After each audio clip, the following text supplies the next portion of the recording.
11 सितंबर 2024 Israel गजा में वाक़ एक स्कूल पर बम बरसा जिसमें 34 लोग मारे जाते। ये स्कूल 12,000 फलस्तीनियों को पनाह दे रहा था। इस हमले में 34 लोग शहीद होते हैं और इन 34 में से 6 लोग UN relief and works agency के वर्कर्स थे। सिर्फ 7 अक्टूबर 2023 से अब तक यूएन के 188 स्टाफ मेंबर्स गजा में मारे जा चुके हैं। अब आप कह सकते हैं क्योंकि वहां पर जंग चल रही इसीलिए यूएन के स्टाफ मेंबर्स का मारा जाना कोई बड़ी बात नहीं। You are wrong. Russia Ukraine war में एक भी यूएन का स्टाफ मेंबर अभी तक नहीं मारा गया। अपने ही स्टाफ मेंबर्स को मरने से रोकने के लिए यूएन क्यों कुछ नहीं कर रहा और यूएन जैसे बेकार इदारे कंट्रोल कौन करता है? आज की वीडियो में यही जानेंगे। Like and subscribe.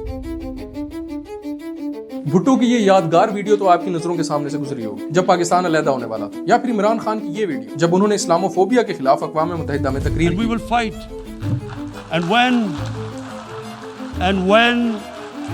इसके अलावा मुअम्मर कज़ाफ़ी, वेनेज़ुएला के सदर Fidel Castro and the list goes on. लेकिन अगर आप यूएन में दी गई इन लोगों की तकारीर पर गौर करें तो आपको दो चीजें कॉमन मिलेंगी। इन सब ने अमेरिका या फिर मगरबी अखलाकियात को भरपूर तनकीद का निशाना बनाया, और दूसरा ये कि इनकी तकारीर के बाद इन सब को या तो हुकूमत से हाथ धोना पड़ा या फिर इनके मुमालिक और इनका अपना अंजाम बहुत बुरा हुआ, लाइक मुअम्मर कज़ाफ़ी या फिर इमरान खान या फिर जुल्फ़िकार अली भुट्टो। और सिवाय कुछ बयानात के UN did nothing. But why? UN तो पूरी दुनिया का इदारा नहीं है।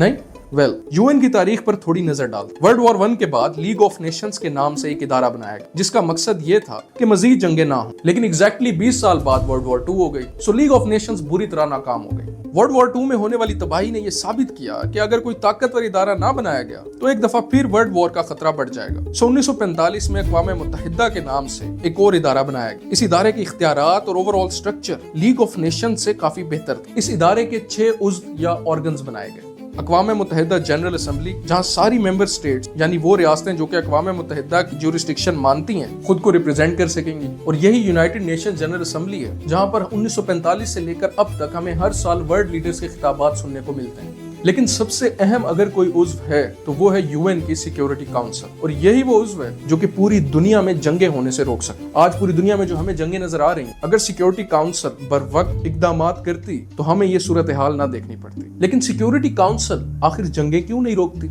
यहीं पर हमें अपना जवाब मिलेगा। 1945 में हुआ ये कि जब सिक्योरिटी काउंसिल तश्कील दी जा रही थी तो उस वक्त की मेजर वर्ल्ड पावर्स ने इस सिक्योरिटी काउंसिल सिर्फ 15 मेंबर्स तक महदूद रखा। यानी कि एक वक्त पर सिक्योरिटी काउंसिल के ये 15 मेंबर्स ही किसी भी इशू पर वोट कर सकते हैं। यानी कि अगर कोई करारदाद पेश की जाती तो इन्हीं 15 मुमालिक की वोटिंग से डिसाइड होगा कि उसे एक्सेप्ट किया जाता है या फिर उसे रिजेक्ट किया जाता है। लेकिन यहाँ पर एक और कैच, जब अक़वाम मुत्तहिदा की सिक्योरिटी काउंसिल बनाई गई तो वहां पर 5 मेजर वर्ल्ड पावर्स को वीटो करने का हक दे दिया। अब आप पूछेंगे कि वीटो क्या होता है? यानी अगर कोई करारदाद सिक्योरिटी काउंसिल में पेश की जाती है और 14 मेंबर्स इसके हक में भी वोट दे देते हैं, लेकिन वो 5 मेंबरान जिन्हें वीटो करने का हक है उनमें से एक मेंबर भी उस करारदाद के खिलाफ अगर वोट देता है तो वो करारदाद रिजेक्ट कर दी जाएगी। ये 5 मेंबर्स जो कि वीटो का हक रखते हैं अमेरिका, रूस, चीन, इंग्लैंड और फ्रांस हैं।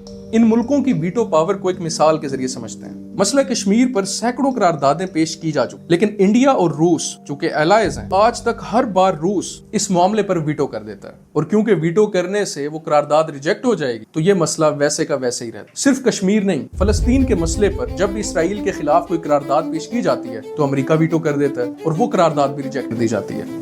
ये गैंग ऑफ 5 क्योंकि पूरी दुनिया में मजबूत तरीन मुमालिक शुमार होते थे या अब भी होते हैं, तो ये अपने किसी भी एलाय के कॉन्फ्लिक्ट में अपनी वीटो पावर का इस्तेमाल करके उसे बचा लेते हैं, और यूं वो मसला हल नहीं हो पाता। क्योंकि अगर सिक्योरिटी काउंसिल से कोई करारदाद पास होगी तभी यूएन उस पर अमल करा सके, लेकिन ऐसा नहीं हो पाता। कश्मीर, फलस्तीन, यूक्रेन, और यूक्रेन के मामले में तो रशिया खुद इन्वॉल्व है तो वो हर बार वीटो कर देते। इसके अलावा सीरिया, क्योंकि बशारुल असद रशिया और चाइना का एलाय है तो हर बार जब भी सीरिया के मामले पर कोई करारदाद पेश होती थी तो रशिया और चाइना वीटो कर देते थे, और अब हजारों जानें इस कॉन्फ्लिक्ट में जाया हो चुकी हैं। इसराइल और फलस्तीन की जंग में 40,000 जानें जाया हो चुकी हैं। लेकिन सिक्योरिटी काउंसिल के इस फ्लॉड मॉडल की वजह से अक़वाम मुत्तहिदा किसी भी मुल्क को जारहियत से नहीं रोक सकते। 1990 से पहले तक रशिया ने सबसे ज्यादा वीटो पावर का इस्तेमाल किया था, लेकिन 1990 के बाद जब बर्लिन वॉल गिर गई, अमेरिका वीटो पावर के इस्तेमाल में सरे फहरिस्त है। और गेस करें अमेरिका ने वीटो पावर सबसे ज्यादा किसके लिए इस्तेमाल की? I think you know, Israel.